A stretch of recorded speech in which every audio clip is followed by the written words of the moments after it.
Drowning in dense research papers? Deep Dive is where two AIs break down academic and market research, so you don't have to. From quant finance to AI policy to economic models, we translate it, explain it, and deliver what matters. Like, share, subscribe, knowledge should be accessible, not locked in PDFs. Fresh AI insights delivered regularly. Welcome to the Deep Dive. You're about to get a shortcut to understanding something really disruptive happening in real estate. A market, let's face it, that touches almost all of us. We're tackling price transparency today, or maybe the lack of it, and how some pretty cutting-edge AI is starting to, well, crack the code on why homes sell for what they do. Yeah, we're peeling back the layers on a fascinating new research paper. It's called AI and Visual Data in Real Estate Valuation. Okay. From the MIT Center for Real Estate, just out December 2024. Authors are Kunjia Zhu and William C. Wheaton. And this isn't, your average academic paper, right? It's asking if AI can actually look at listing photos. Right. The kitchen, the backyard. Yeah, the living room photos, and understand the feeling, maybe the vibe of a place, well enough to help predict its price. Exactly. It's like uncovering a hidden language in real estate, one that AI is just beginning to decipher. So our mission today, break down the core problem this paper hits on. See how it uses AI in this really novel way. Reveal its, frankly, surprising findings. And talk about what it means for you, whether you're maybe buying, selling, or just curious about what drives the market. Let's do it. Okay, let's jump right in then. Real estate is, well, famously one of the least transparent major markets out there. It really is. As the buyer, you see the price, sure, maybe some stats, but you rarely have all the info the seller or agent has. The paper really hammers this point home. Absolutely. When information isn't equally shared, the academics call it information asymmetry. It just disrupts everything. Okay. If one party knows more, maybe about hidden problems, maybe unique features, it can lead to prices that, don't really reflect true market value. Like transformation bias or information bias. The paper mentions those. Exactly. Unequal access causes those issues. One person just knows something the other doesn't. And that bias means mispricing. You pay too much or maybe sell for too little. Precisely. This lack of transparency fundamentally makes the market less efficient. People can't make fully informed decisions. And it can even slow down the whole market. The paper actually shows this isn't just like a local thing. It points to data, figure 1.1, I think, showing global markets vary wildly. Some are highly transparent, like the UK, US, France. Others are pretty opaque. And where markets are more transparent, does anything significant happen? Does the paper connect that transparency to, say, investment? Okay, this is where it gets really interesting.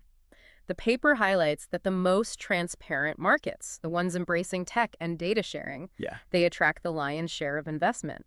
They cite this report showing over $1.2 trillion in commercial real estate investment flowed into those transparent markets in just the last 2 years. Wow, $1.2 trillion. Over 80% of the global total. So transparency isn't just about fairness, it's a magnet for capital. Okay, so the lack of transparency, especially around the fuzzy stuff, the subjective things you can't easily measure, that's a real issue. How have appraisers and models traditionally tried to value a home? Well, the standard workhorse for decades really has been the hedonic pricing model, HPM. HPM. Right. And how does that work? What's the approach? HPM is logical, It basically says a property's price is the sum of the values of its individual measurable features, like size, number of bedrooms, age, location. It tries to figure out the implicit price for each bid. How much does adding a bathroom typically add in this specific neighborhood? That's what HPM calculates. So it's great for counting things, putting numbers on the obvious features. Exactly. It works well for quantifiable data. But, and this raises a really important question, what about everything else? What about that feeling you get? You walk into a bright, open kitchen versus, say, a dark, cramped one.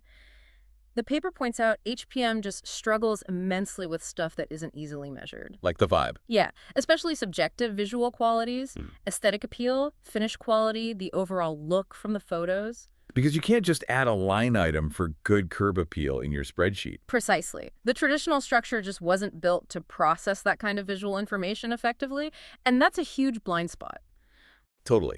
Anyone who scrolled Zillow knows those photos matter. Yeah. A lot. Right. They shape your first impression, your perceived value. Okay, so here's where this MIT paper drops something potentially game-changing. Yeah. They're saying, let's use powerful AI, specifically these vision language models. Yes, VLMs. Models that can understand both images and language. To finally put a number on those visual aspects. That's the core objective. Take the traditional hedonic model and sort of supercharge it. Add scores derived directly from property photos using AI, like the one powering ChatGPT 4.0. So they're teaching AI to be like an interior design critic. In a way, yeah. To look at pictures and assign scores for things like how appealing it looks, its condition, how well the design hangs together. Right. The goal is to systematically measure and incorporate these visual bits that HPM just misses. And by doing that, make valuations more accurate and maybe understand what buyers actually want visually. Exactly. Improve accuracy and gain deeper insights into what visual features really drive value in buyers' eyes. Now, this isn't the very first time AI has been pointed at real estate, is it? The paper mentions previous work. Oh yeah, they definitely build on prior foundations. Earlier AI attempts often used computer vision techniques, getting computers to see images. Like CNNs, convolutional neural networks. Right. CNNs are common, good at spotting patterns like room types or specific features in photos. Any cool examples they mentioned? Sure, there was one study using CNNs on hundreds of thousands of images to estimate property, luxury, and condition. It actually beat Zillow's error rate back then. Huh, interesting. Another combined image analysis with neighborhood context models did well in data-rich places. They also mentioned newer stuff like vision transformers or VITs. VATs, what do they do differently? They're designed for a more global understanding of an image, seeing the whole picture, the overall design style, not just isolated features. These earlier efforts showed AI could get value from images. Okay. But this new paper takes it further with the latest VLM tech. Got it. So, building on that, how did this MIT study actually set up its experiment? How did they test this AI idea? Okay, so they gathered data on single-family homes from Zillow. They focused on two towns in Massachusetts, Arlington and Woburn, to keep things, consistent. Right. Pulled all the standard stuff, beds, baths, square footage, lot size, age, comparable sales nearby, zip codes for location. And crucially, the photos from the Zillow listings. All of them. Yep. Every single interior and exterior photo available for each property. They cleaned the data carefully, standardized things like comparable prices. Okay. Ended up with a solid data set of 267 properties. They also did some transformations, like log transforming price and size. That helps the model understand diminishing returns, like the fifth bathroom adds less value than the first. Makes sense. And this is where ChatGPT 4.0 comes in. That's right. They used its vision language model capability. Fed the AI the property photos, along with a text prompt asking it to score the images. Did they just say, rate this house 1 to 5, or was it more specific? No, and this is actually a really critical part of their method. They tested 3 different ways of asking the AI to score. 3 ways. Why? To see what worked best. They focused on scoring 3 things: aesthetic appeal, condition, and design cohesiveness, all on a 1 to 5 scale. Okay, what were the 3 ways? Method 1 was no rubric. Just ask the AI for general interior and exterior scores. No specific rules given. What do you think? Kind of, yeah. Method 2 was composite. Here, they gave the AI a detailed rubric, like a checklist, explaining what a 1 means versus a 5 for aesthetics, condition, etc. But they asked it to combine these into just 2 overall scores per property.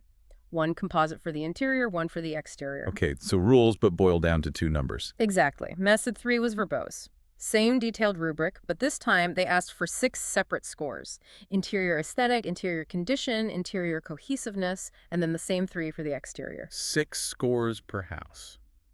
Wow. So they really wanted to see if how you instruct the AI changes the outcome. Precisely. Does giving the AI structure like a rubric actually help? Yeah. Is more granular detail better or worse? They even show example photos the AI scored low versus high, and the AI's reasoning helps you see why it gave the score. That's really cool. Okay, so after running these 3 AI methods plus the traditional one, how did they compare? Which one predicted prices best? They ran the comparisons using all the standard metrics R-squared, adjusted R-squared, mean absolute error, things that tell you how well the model explains prices and how accurate it is. And they did it multiple times, shuffling the data to make sure the results were solid. And the big headline finding, did adding the AI visual scores actually make a difference? A clear, resounding yes. Every single model that included those AI visual scores was significantly better at explaining the variation in sold prices compared to the traditional hedonic model alone. How much better? The traditional model explained about, say, 83% of the price variance. The models with AI scores jumped up to explain between 88% and almost 89%. Okay, that's a real jump. The AI is definitely picking up something important about value that the plain numbers miss. Absolutely. But which AI method won?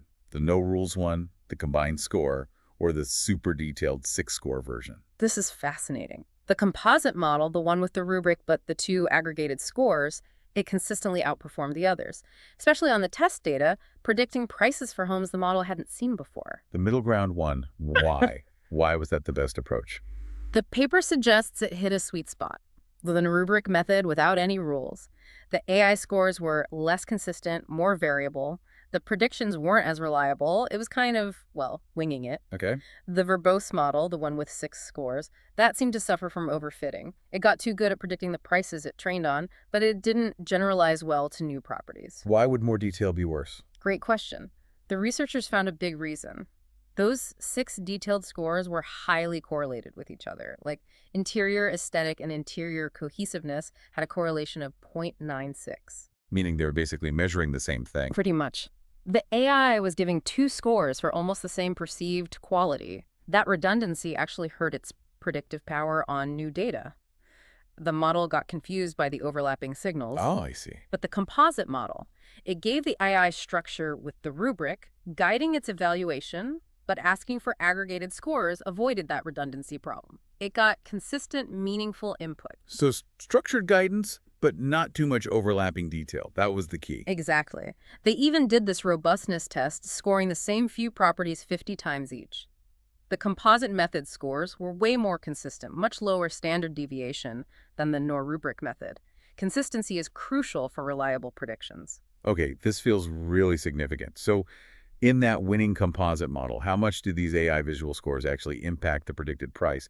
Can they put a number on the value of a nice kitchen or good curb appeal? This is where it gets incredibly tangible. The results showed that for every 1 unit increase on that 1 to 5 visual score scale, the interior score was associated with about an 8.8% increase in predicted sold price, holding everything else constant. 8.8% just for a 1-point bump on the interior score. Yep, and the exterior score was associated with about a 7.1% increase per unit step up. Wow. Those aren't small numbers. What about the full range? Going from a score of 1, like maybe dated or needs work, all the way up to a 5, like pristine and stylish. Okay, get ready for this. Over the full 4-point range from 1 to 5, the calculation shows a potential 41% increase in price associated just with the interior score improving that much. 41%. And for the exterior score alone, going from 1 to 5, over 32% increase. That's huge. What if both interior and exterior jump from the bottom score to the top?